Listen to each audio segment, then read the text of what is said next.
trying to get this work computer situated such that I'm not being cut off, but I don't know that that's going to happen. So anyway, we are live. I don't have anybody else on the call. I am also live on Discord, so people can join in there or type in comments. And I will post this video so that people who are not able to attend in person can still see the recording. Today's topic, so this is a mindset session. And I've been offering this in conjunction with the Lifetime Fitness 60-day challenge. For people who are in the challenge, I thought that mindset coaching, because I have experience as a psychologist and I have a doctorate in psychology, thought that might be a good add-on for folks to help with them staying with their habit changes for 60 days. By the way, for those who don't know me, my name is Jerry Novack. I go by Sunshine. I'm a personal trainer at Lifetime and also have been a psychologist both in the military and in the civilian world. And so I got some feedback that the sessions I've been doing, many people can't attend at this time. So this session is being recorded and will be posted for later viewing. I will also go back and this is the fourth week, the fourth session. I will go back and redo the other three and record those and post them for people who have an interest. Today's session is dealing with mindfulness. And mindfulness specifically in this instance, how it pertains to habit change and to fitness goals and lifestyle goals and wellness goals. But we can talk about how mindfulness helps in other areas like mental health as well. Let's start with, what do I mean by mindfulness? Most of us have a much easier time with understanding mindless behavior than with mindful behavior, right? Everyone here has, I'm sure, like gone home on a given evening, put something on Netflix, and mindlessly ate a bag of chips or a thing of popcorn without even realizing it, right? You get to the end of that bag of chips and you're like, oh my God, did I eat that whole bag, right? If you didn't realize it, then you were doing it mindlessly. What mindfulness means to be present in the moment. So it sounds simple, but for most of us, it's way more difficult than we think. Most of us spend much of our time either reliving the past, right? Whether it was past successes, past glory days, or whether we're lamenting past mistakes or difficulties. Whatever it is, we spend either a lot of time in the past or a lot of our time anticipating the future, right? So we're in the gym right now working out, but we're thinking about what we're going to make for dinner and what needs to be done around the house when we get home and what we need to prepare for tomorrow because it's Monday and the kids have to get to school. And so our mind is everywhere. It's busy with all sorts of things except what's going on right now in the here and now and in the moment. There's some interesting research for the other science nerds like me who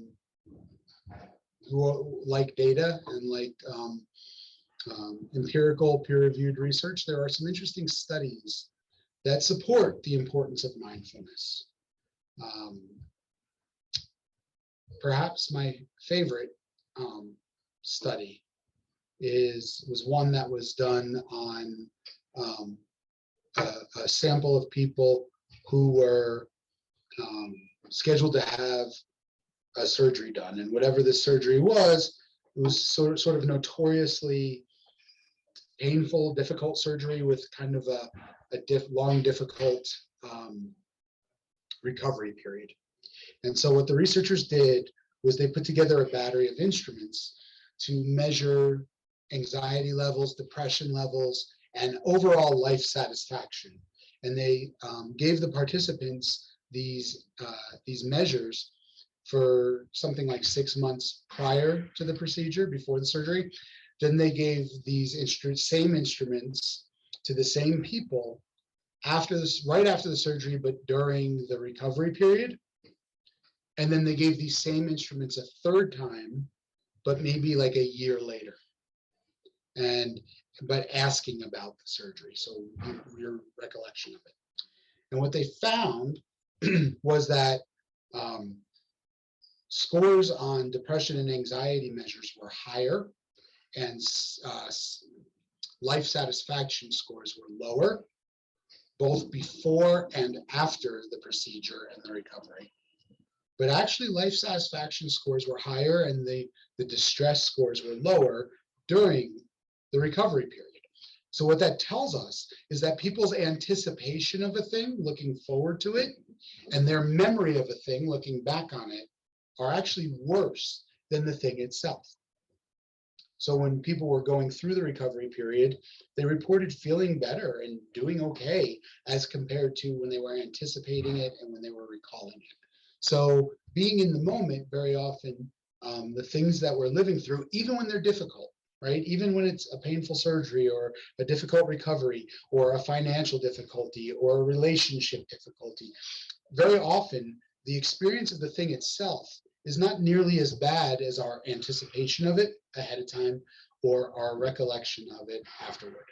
So, so that right there supports the importance of mindfulness. There are other studies, in fact, there are tons of studies on using functional MRI and other brain scan imagery to look at the brains of Tibetan monks when they're deep in meditation, because meditation is a way that we develop mindfulness. You don't have to use meditation to develop it, but that's one method. And there's plenty of brain studies showing that regular mindfulness practice will change not only the metabolism in areas of the brain, but it will also, over time, change the structure of the brain. And we learn to be more and more present in the moment and less fixated on the past or the future. Before we get into how we develop mindfulness, let me be very clear. I'm not suggesting that we shouldn't learn from the past or that it's useless to plan for the future. Of course you want to do those things, right? If you're not putting money into your retirement account for the future, in my opinion, you're making a huge mistake, right? You should be planning for the future. And if you have made mistakes in the past and you don't look back on them in an honest, forthright sort of way and learn lessons, then you're destined to make the same mistakes. So I'm not suggesting that there is no value in the past or the present. However, what I'm suggesting is that there is also value in the present moment. And we, especially in sort of first world countries and in our culture, Western culture, have conditioned our brains to generally not live in the moment, right? Even when I can give you another illustration of this, of how we're not in the moment. With my family and with my partner, I attend a lot of concerts. That's one of our favorite things to do, is we go to concerts and events and things. And I very rarely take tons of pictures. I may take a picture or two with my phone at a rock concert or at an event. I may, if the band is playing one of my more favorite songs, I might take a little video clip. But for the most part, I don't watch the show through my phone. However, much of the audience, when you look around, is watching the show through their phone, and they're not watching the show directly on the stage or the parade as it goes by or whatever it is. And my hypothesis, right? I'm not gonna speculate that I can read people's minds or know what they're thinking. But my hypothesis is that the reason most people are watching the show through their phones and recording it as they go is because they are thinking about their ability to show the video to their friends later, or their family members the next day, or to share with people on social media, or that they can look back in future years and remember the show. And again, there could be value to that.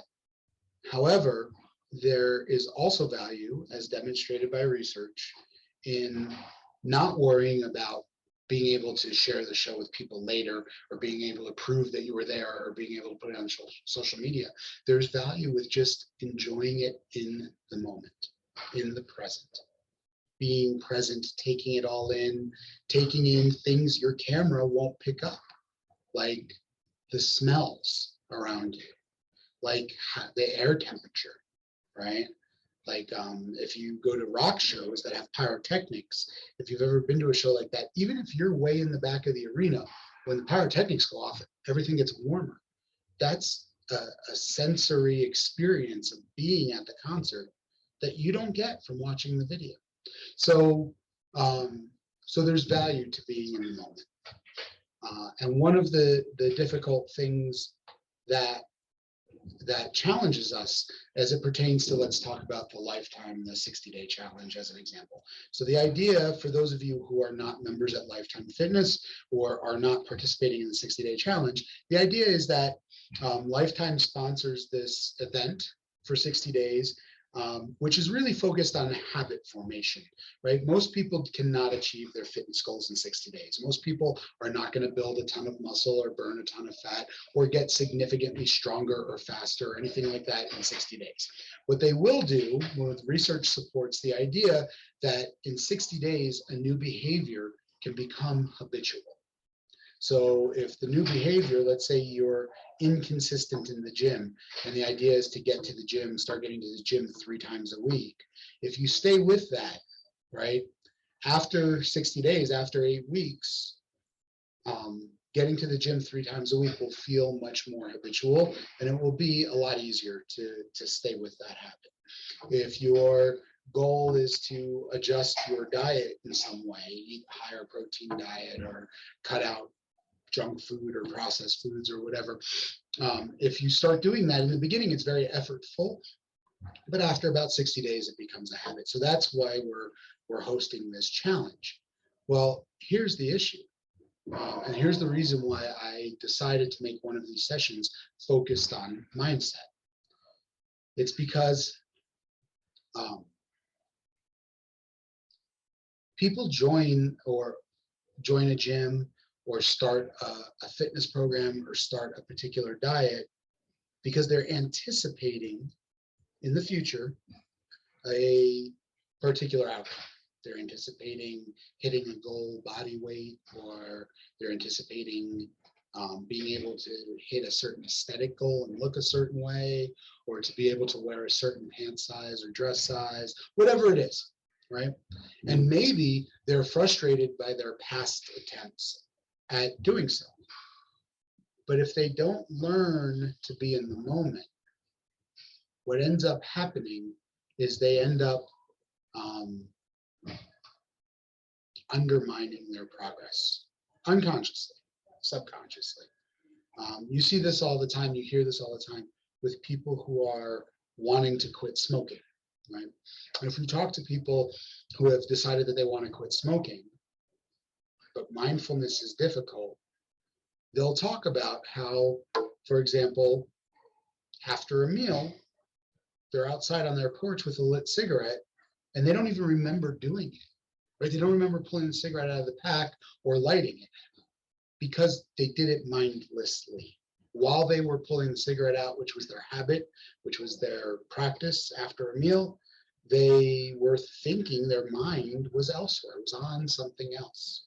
So maybe they were in a conversation with somebody where they were talking about something else, or they were thinking about what they need to do later tonight before bed, since it's after dinner. Whatever it is, it wasn't, their mind was not on the present moment. And if they had developed a mindfulness practice and had increased their skill at remaining in the moment, then they might have recognized the urge or the habit, the pull to go for a cigarette after their meal. and would have had greater success fighting back that urge or doing something else instead, right? Instead of going out on the porch to have that cigarette, they could have gone in and helped with the dishes. Research shows when it comes to urges, whether it's urges for sugar or for nicotine or for alcohol, that as long as there's not physiological dependence on a substance, as long as you're not physically addicted to a substance, an urge will pass in about, somewhere between 30 seconds and 2 minutes. So as long as you can keep yourself occupied for a short period of time, the urge goes away. And so that's the importance. That's my argument in the importance of mindfulness. I fall victim to this very often too. I can tell you that since I've started working at Lifetime and my schedule has changed a little bit. I'm a big jiu-jitsu guy. Jiu-jitsu is one of my favorite activities. It's what I do for fitness. It's what I do for mental health and such. But I hate going to the night classes. I liked when my schedule would allow me to go to either early morning or lunchtime classes. What happens at night is when I get home from work, so I get done with work most days at around 3 o'clock in the afternoon. Jiu-jitsu class is at 6 p.m. 6:15, I think. And so if I worked until like 5:30, then I could go straight from work to jiu-jitsu, would probably be no problem. But what happens when I go home at night is I really have a hard time. I'm sort of a homebody. I like to be home. And so I have a hard time leaving again to go to jiu-jitsu. And so I can wake up in the morning with every intention of going to jiu-jitsu that night. That could be on my plan. It could put it in my agenda. I could do whatever. But what happens is when it comes time, when I get home after work, a lot of times the first thing I do when I get home after work is change out of my clothes and put on pajamas. I like to be at home, like I said. And certainly if I eat anything, I find that for jiu-jitsu, if I eat 2 or 3 hours beforehand, I struggle through the class. I have to eat more than 2 or 3 hours ahead of time. So if I get home at 3, I can have a little snack and that will be fine. But if I start to eat more than that, or if I get into my pajamas and kind of hang out comfortably, as 5:30 starts to roll around and I should be getting ready to go to jiu-jitsu, I find all these reasons not to.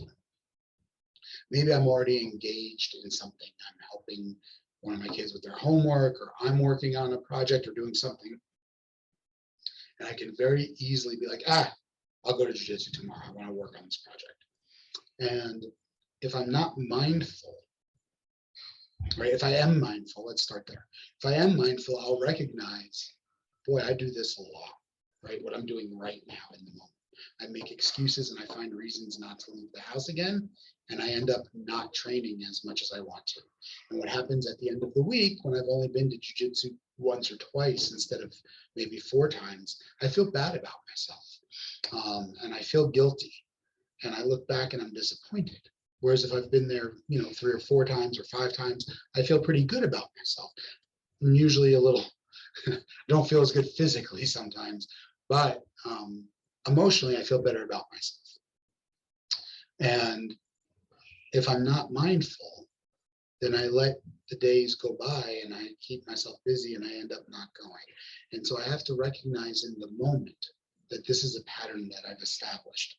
And if I want to feel good about myself at the end of the week, I need to interrupt the pattern in the here and now.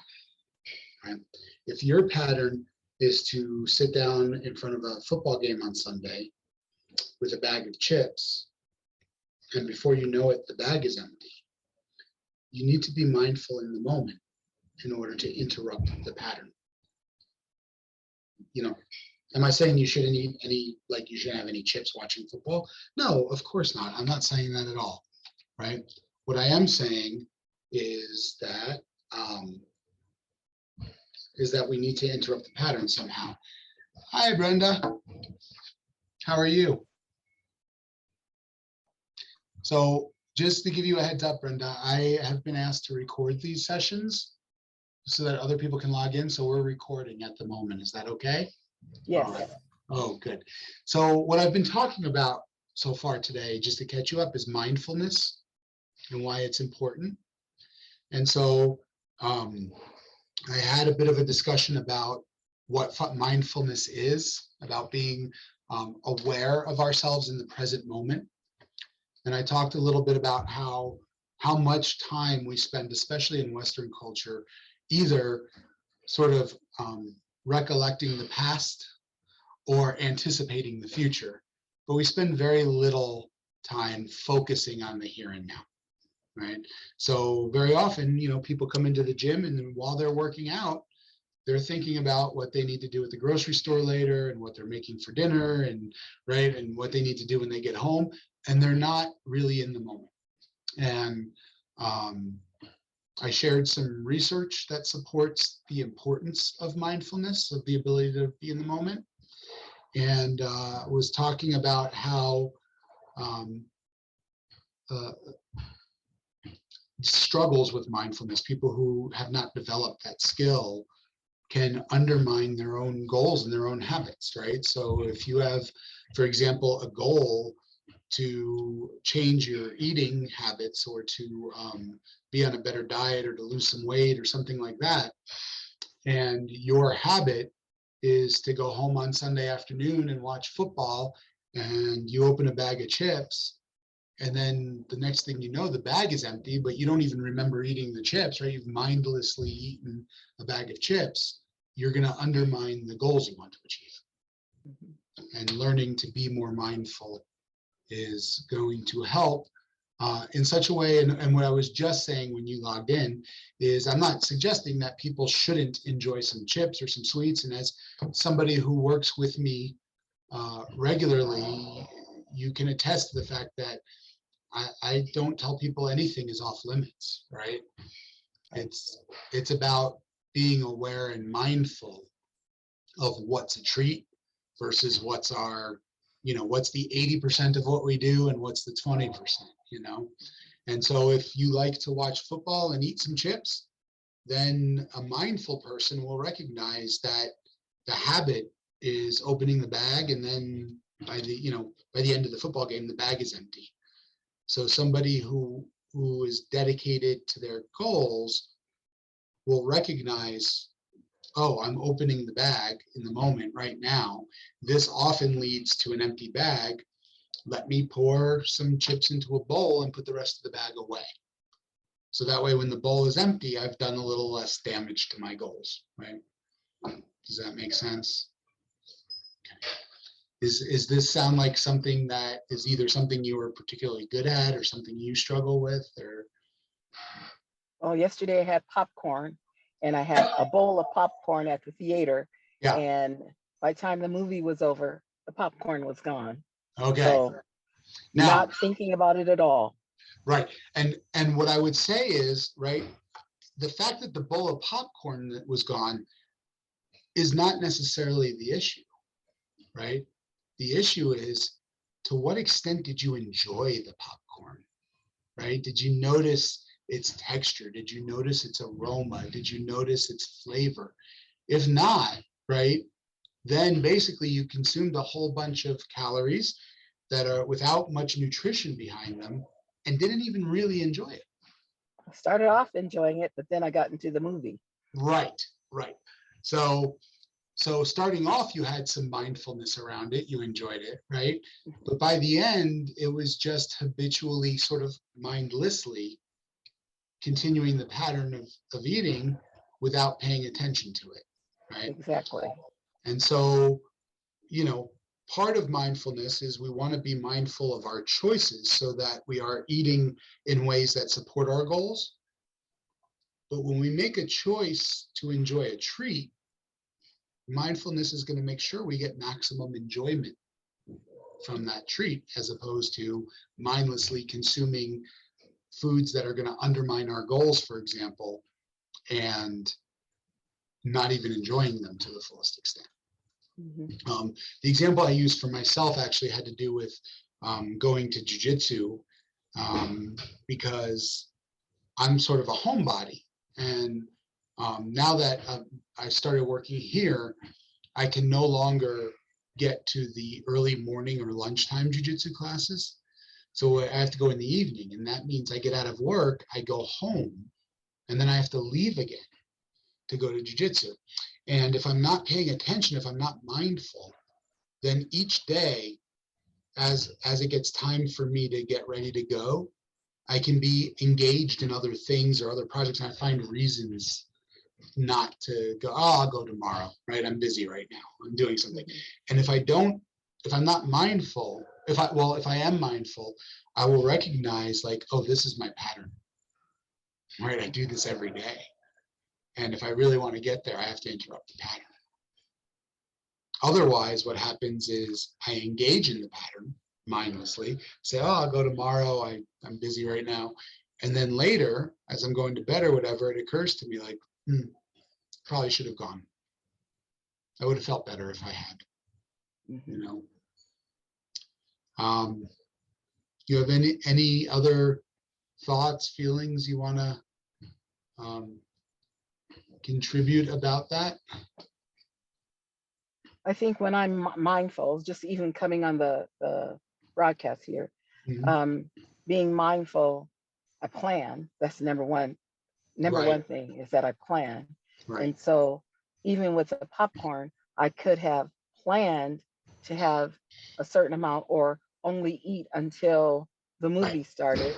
Yeah. Because I know once the movie starts, I'm not going to be thinking about what's in front of me. Right. My hand is just going to automatically do it. Yes. So I can actually think ahead of time to plan it. Yeah. Yeah. And so that's having a strategy is a good way to do that, right? And there are some instances like going to the movies where having a strategy makes a lot of sense, right? If Sunday football is your thing, right, then having a strategy going into Sunday for your, what you're going to eat during the day or munch on while you're watching the games, or how many beers you're going to have or whatever it is a good thing. The difficulty with strategy is very often there are situations we can't anticipate, right? And so we want to, and that's where mindfulness becomes important, right? For the record, let me, because I want to talk about how we develop mindfulness, but I also feel it would be remiss if I didn't acknowledge that there are other benefits to mindfulness besides just what we eat and what we don't, right? So, for example, in terms of fitness, there's like a mountain of peer-reviewed research that demonstrates that the more attentive we are to what we're doing in the moment when we're working out, the better the results from the workout. And people who are professional, so like bodybuilders, for example, bodybuilders get this, they know this, and they will tell you very readily that if you are doing a bench press, for example, and you are really, really focused in on the feeling of what it feels like for your pectoral muscles, your chest muscles to contract on every repetition, and everything else in the gym fades away. You don't even hear the music or see the lights or see the other people. You're just so focused on what those muscles are doing. You get more out of each repetition of the exercise. And they know that. And there's been studies done where people are coached to practice mindfulness during the workout, to really focus in on what they're doing. While there's other people doing identical workouts, but have received no coaching at all about mindfulness or not. And over and over and over again, repeat reliably, the people who are coached to be more mindful get better results from doing the identical workout than the people who don't. Okay? In terms of real life, people who have a mindfulness practice actually demonstrate more gratitude than people who don't. And so why does that matter? Well, if you look at the research on gratitude, people who practice gratitude have a better time overcoming trauma They have an easier time. Their relationships are more fulfilled. They're more willing to be authentic and vulnerable in their relationships, which builds more intimacy. They have greater life satisfaction than people who don't practice gratitude. And so gratitude as a construct by itself has a host of benefits. Yet our ability to practice gratitude partially hinges on our level of mindfulness. So in your life, Brenda, for example, of you yourself or people you know, how many times have you either had the experience or watched somebody who was so bothered by some transgression or somebody who upset them or hurt their feelings in the past that they're unable to appreciate how good things are in the moment? I see that in my own children, for Yeah. example. Um, they hold on. They hold on to stuff, Right. and if they could let go, they can appreciate when maybe somebody that offended them give a compliment, Yeah. Yeah. something like that. Yeah. And and it could be little things, Yeah. but those little things can build up Yeah. Yeah. to make your life miserable. Yeah. Um, Right. And even if the person who offends them, so I'm guilty of this myself sometimes, I can start thinking about somebody who hurt me or upset me in the past. And that person, I'm never going to get an apology from that person. And I'm never going to, maybe, you know, they're definitely not going to pay me a compliment. I'm not going to have that experience. But if I'm so focused on the fact that I was hurt years ago by this person and feel, if I'm so focused on the injustice of it and the injustice and the sort of like sense of being wronged by it, I can very easily miss the affection my kids are showing me right now. right. Right. Whereas if I was in the moment and I focused on the affection my kids were showing me, I would have much less stress in my body. I'd have less cortisol. I'd have less adrenaline. I'd have more oxytocin. I'd have all these very chemical and physiological things going on that actually benefit my health and are actually better for my immune system and longevity, while focusing on the hurtful thing is increasing stress and inflammation. And we know stress is bad for us. Right. But because I'm lamenting that, or the opposite, maybe I'm anticipating I'm going to see this person again in the future. And because I'm so focused on that, I'm missing, the ability to enjoy an evening home with my girlfriend, that's loving and caring, and I'm missing that in the moment. Right. Does that sound familiar? I don't experience it. I forgive really quick. Good. So, that's good. Yeah. Because I guess I don't know if I adopted it, but I have this philosophy is I can forgive and I can go on with my life because that other person probably don't even think about it. And if I hold on to it, that stress is going to be in me. That's exactly that other right. person's not even thinking about me. Exactly. So, right. It's easier to go on with life and be happy, right, or joyful, than to be down on stuff. Yeah, and that's such a common misconception, right? Some people have such a big struggle with forgiveness because they think it means that you're letting the other person off the hook for their behavior. Well, it doesn't mean that at all, right? You can forgive somebody or forgive a behavior and still have that person accountable for their behavior, right? So if somebody, forgiveness is about freeing yourself from carrying the burden. So, and there's a lot of wisdom in that you say you forgive quickly, a lot of wisdom in that, because, if somebody betrays my trust,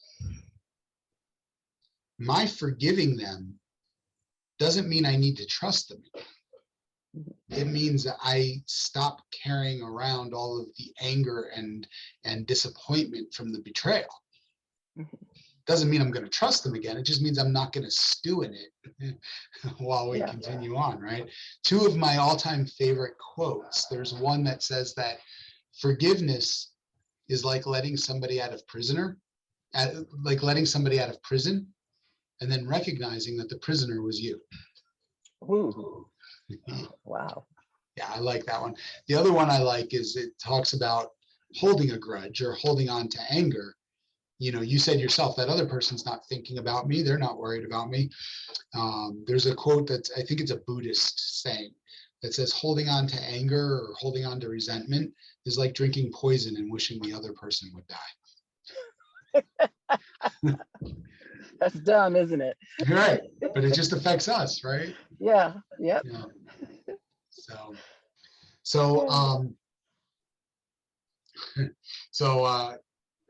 So I guess I'm doing this live and recording it, and I just noticed that Tim, another one of the trainers here at Lifetime, says he needs to work on that with working out himself, like, you know, that he needs to work on his mindfulness. And he asked what my people are saying on the podcast. And so, yeah, we're all saying, like, there's areas where some of us are good at it. Like, you clearly don't hold grudges and move on. But there's other areas, like in, you know, the movie theater with the popcorn, where we could benefit from improving mindfulness. Right. So on that note, let me transition a little bit and talk about how do we build mindfulness, right? Probably the most common method is through some sort of meditation. And I say some sort of because when a lot of people hear meditation, their eyes roll back in their heads and they imagine sitting in lotus position on a cushion saying Om, right? And it doesn't need to be that. It can be that, but it doesn't need to be. So the reason meditation is such a common method for building mindfulness is because most meditation practices have some element of focusing in on our breath, right? And the breath, focusing in on your breath, is actually a really good way to practice mindfulness, because no matter where you are or what you are doing, your breath is always occurring in the present moment, right? So people who have trauma, for example, who have like PTSD, mindfulness is an important practice because PTSD is about being stuck in the memory of something that already occurred, right? And so very often, like when I was working as a psychologist in the military, I would work with a lot of people who came back from Iraq or Afghanistan and were haunted by things that happened there. And one of the methods, this is not really a cure, but it's like a management method. One of the methods I would use to help them manage is when I was, so before I was in Colorado, I was at Eglin Air Force Base in Florida. And I would have them go and find a seashell on the beach and just carry it in their pocket. And when they started to feel, you know, their heart rate go up, when they started to get triggered from the trauma, I would have them just kind of rub the seashell in their hand, because it would remind them that there were no seashells in Iraq, right? They're here now. And it's called, the technique is called grounding. And what it does is it grounds the person in the present moment, which then takes them out of the memory of the past thing, right? But if you don't have your seashell with you, or if you don't have whatever it is you use to ground yourself, you have your breath, and that's always occurring in the moment. So if you're about to go and give a speech and we're terrified of public speaking and we're really worried and we're nervous, you can focus in on your breath, and you focus on, you don't even have to try to control your breath. You just notice it. You notice what it feels like. You notice the sensation of the breath coming in through your nose and out through your mouth. You notice your belly and your chest rising and falling, right? You notice, and just by noticing these things, you start to become grounded in the moment, instead of, you know, public speaking. A fear of public speaking is really an anxiety about anticipating the future. Mm. So, because we haven't publicly spoken yet. So what we're worried about is we're going to get up in front of a group of people and that they're going to judge us harshly. And that's typically the fear of public speaking. So there's these techniques, and meditation very often is about sitting and trying to notice your breath. The difficulty a lot of people have with meditation is that they assume it entails quieting your mind. But if you talk to an experienced meditator, they will tell you that your mind is never quiet. You don't have to quiet your mind. Meditating is less about quieting your mind, and it's more about just noticing the noise, noticing your thoughts. Very frequently, while we're in the gym working out, or we're in the grocery store, or we're doing anything, we're thinking about other stuff. We just don't notice it. It just goes on without our awareness. Just like eating that bag of chips, we don't even notice it. And so learning to notice, right? So the people who get good at meditation, it's not that their minds are quiet, it's that they sit down, they start to focus on their breath, and in 2 seconds, they're thinking about their 3rd grade teacher for some reason, right?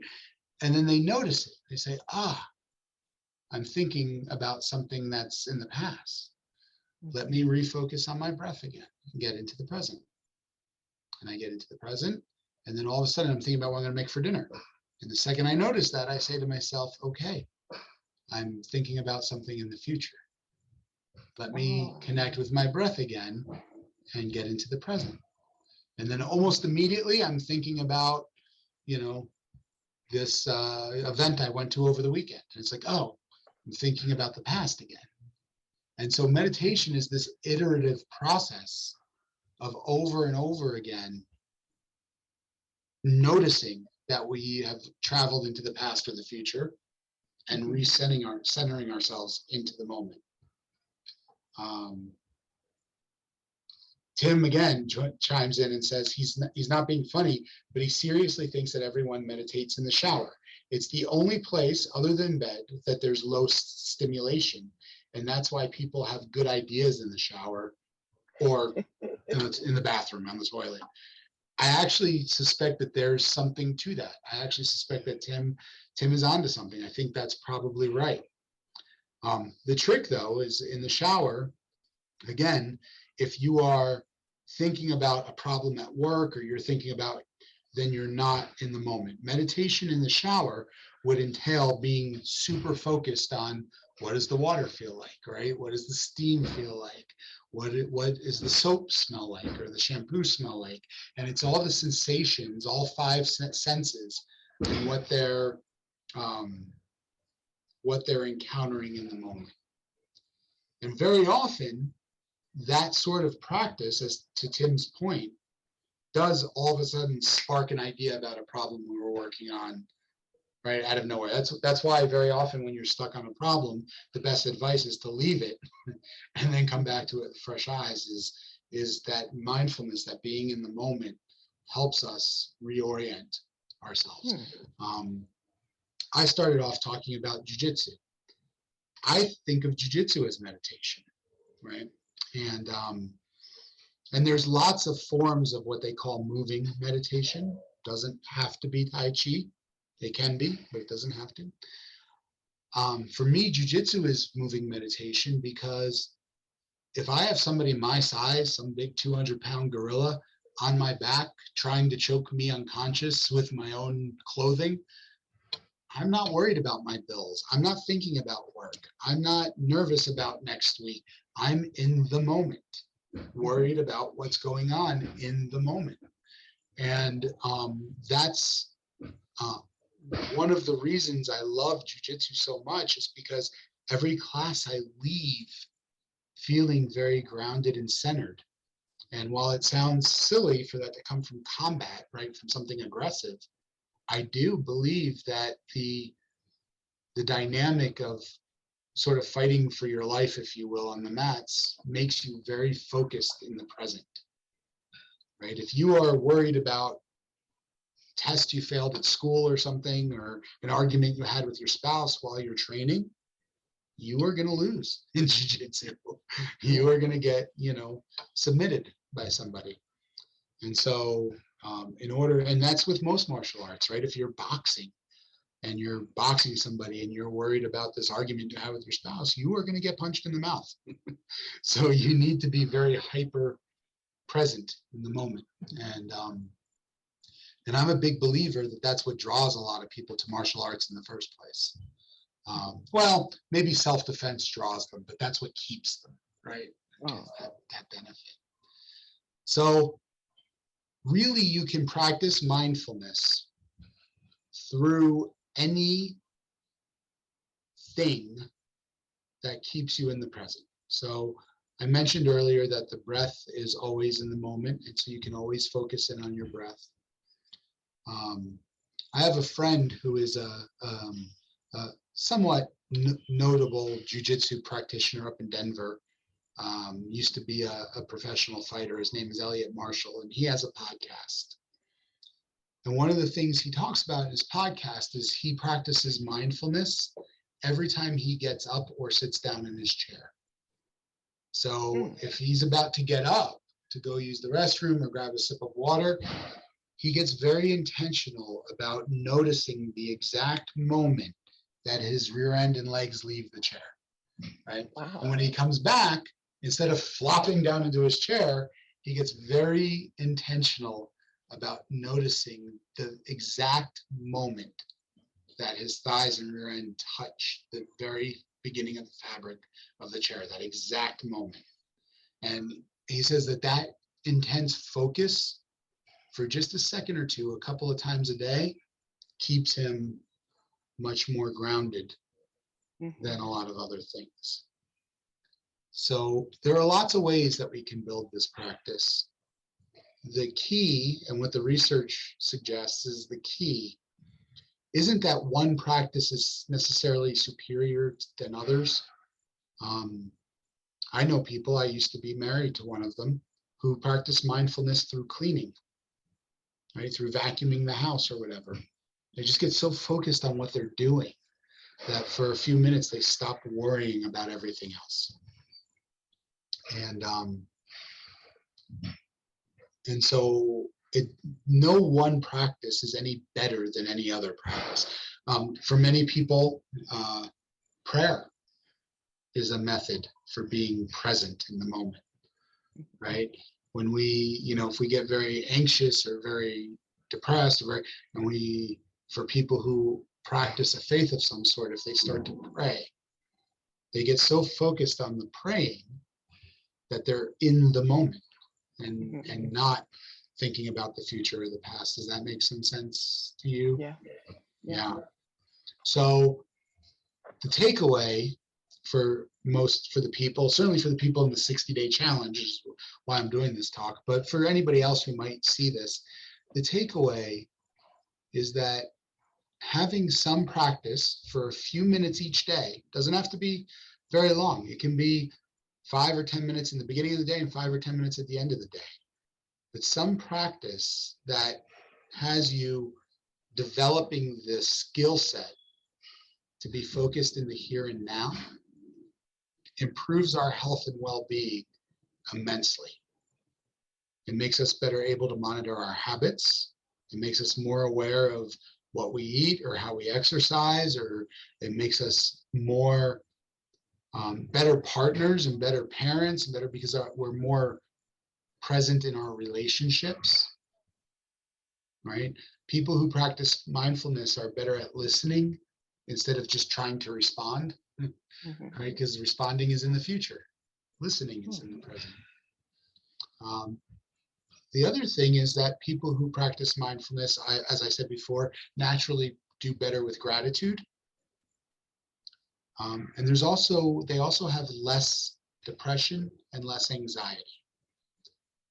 We think the reason for that is because depression is very often about things in the past. Most of the time when we're depressed, it's about things we've lived through that were very difficult.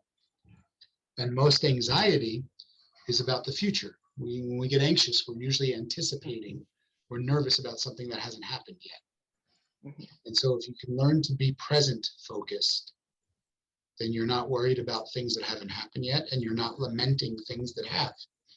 Mm. And so there's lots of benefit. And so what I would encourage anybody who sees this to do is to pick a time of day, set a timer on your phone or whatever for maybe 5 minutes. And for those 5 minutes, just be still and try to focus on your breath. Your mind will wander, but notice it when it wanders and just return to your breath. Your mind will wander again. Notice it when it wanders and just return. Don't get frustrated. Don't get angry. Don't get upset. Just with complete compassion and openness, just notice that your mind has wandered and recenter it. Just like you would with a small child. Just keep correcting it, Mhm. right? There's a book called 10% Happier that was written by a newscaster who was actually famous for having a panic attack on the air. And a Ooh. full-blown panic attack on the air. And he started a meditation practice with this, just as 5 minutes a day like this. And he found that within a couple of, like, maybe 2 weeks, many areas of his life were just improving automatically without even trying. Wow. He would go into work, and he worked in Manhattan up on a skyscraper, and he'd hit the elevator button. And he used to sit there and come on, come on, come on, and wait for the elevator and look at his watch. And he would just wait for the elevator, and he was okay. And that's why he calls the book 10% Happier. As he said, for a 5 minute a day investment, he got 10% happier as his rate of return. It's good. Yeah. So, um, any, I did a lot of talking, but any thoughts, concerns, ways that this applies to you? Well, I thought about as I'm exercising, usually I'm thinking about the breaths that I'm taking. Yes. Am I breathing in and like bringing it in and Yeah. then pushing it out, Yeah. and then counting. And I notice when my mind drifts, I've lost count. And so I try Right. to pull it back, or, Yeah. oh, I don't know what I did when I was breathing. Was I Right. breathing? And so bringing myself back to where I need to be, I see that is mindfulness that I'm practicing. And Yes. I just need to keep working at being focused on what I'm doing. So let me check in with you on this, Brenda. Before we started, because I'm the one who helped you start to focus in on the breathing, right? And Right. before we started that, you would struggle a lot with cardio types of activities, with the heart rate getting high and with, right? I'm Mhm. wondering, when you're more mindful and you're able to be more present, do you find the same, if we compare the same level of exertion, the same activity level, do you find that there's a difference in how you handle it than when you weren't practicing some mindfulness? I haven't paid attention to that. All right. Yeah, I Yeah. haven't paid attention. Yeah. I have to think about that. Okay. Well, experiment with it and let me know, because I'll share my experience as somebody who has asthma and has had COVID and has had some breathing struggles. When I'm not mindful and I do cardio workouts, I start to huff and puff. And here's the trick. Here's how I know I'm not being mindful. I start to think things like, oh my God, I'm going to die. Right? The word going to, the phrase going to, I'm going to, is in the future. It's not in the present. Yeah. When I can remain mindful and I can focus on my breath like you're describing, Mhm. automatically, without even trying, I tend to say things like, all right, I'm okay. Which, by the way, is present focused. I'm okay. As compared Mhm. to I'm going to die. I'm going to die is future focused. Yeah. I'm okay is present focused. And I can Mhm. tell you, my level of distress and my level of like tension is very different in those two Mhm. scenarios, even with the same type of exercise. So Yeah. so introduce that, Brenda, when you're in the gym, and see if it changes when you catch yourself being less mindful, pay attention to how hard things feel and how hard you feel like you're working. When you're being more mindful, also recognize that and see if there's a difference. Okay. All righty. Yeah. All right. I'll check that out tomorrow. Yeah. Awesome. I'll look forward to seeing you then. Yes. Okay. Okay. Enjoy the rest of your Sunday. Thank you so much for calling in. Okay. I appreciate Bye. it. Take care, Brenda. Bye-bye. Bye-bye.